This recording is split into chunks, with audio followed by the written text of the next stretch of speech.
Okay, question number 2 is unpacking a potent topic of polarity in a relationship when your woman is more masculine and you as the man are more feminine.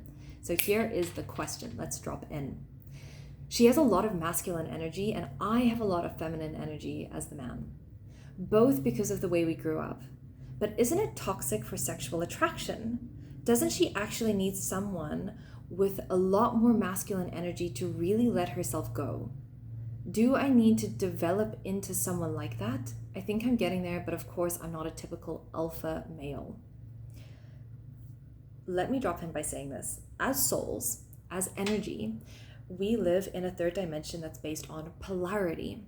And polarity basically doesn't look at bodies, doesn't look at sex. This is why we do transfiguration, where you look at yourself in the eyes outside of a body, outside of a mind, into your energy. And when you see two energies, what you're going to see is energy attracts the same way we're connected to the planet, the same way magnets work, positive and negative charge, masculine and feminine charge. Now, relationships go in cycles and energy. So first and foremost, oftentimes a woman isn't always more masculine. It might be a phase in your relationship, meaning there might have been a time where she had a baby or was unwell, where she had to be super in her feminine, where she had to soften, where she couldn't be in control and linear. She was in the cyclical flow of life, and you were more masculine. You were providing everything. You were standing up for her. You were working for her. And so there is a strong polarity in itself. Now, when we're coming down to personalities and egos, this is where you're going to see that actually your relationship is perfect for balancing polarity. Meaning, if you have a masculine woman and you get a super alpha masculine man, very often what happens is that the two immature masculine sides of the masculine man and the masculine feminine or woman start to butt heads. You literally get like two dicks in a relationship.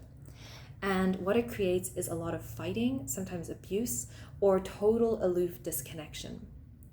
So there's a beauty in having one that is more feminine and one that's more masculine, whichever way it works. There isn't a right or a wrong there. It's seeing the balance and then seeing, how do we get to role play? How do we get to experience? So in every relationship, you're going to have a polarity. One's more masculine, one's more feminine. But there's also a divine union that takes place in love, in relationships, in partnerships. And divine union is where there's actually a merging of the two, where sometimes you're more masculine and sometimes she's more masculine. Sometimes you're more feminine, sometimes she's more feminine. And if you can have a moment to step back with your relationship and say, hey, where do we have our masculine and feminine roles in this partnership? You're going to actually see that there are parts where you're far more masculine as the man, and there are parts where she's far more feminine as the woman, and there are parts where she's more masculine as a woman and you're more feminine as a man.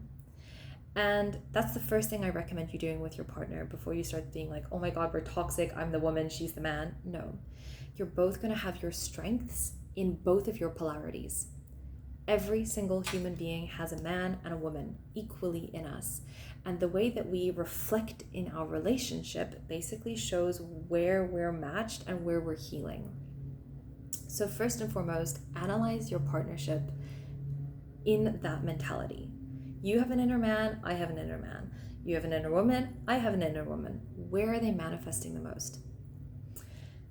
The second thing is learning where she's seeking the masculine or more masculine energy and where she's seeking a more feminine energy. Your wife is, and your partner as a woman, we're going to be seeking both.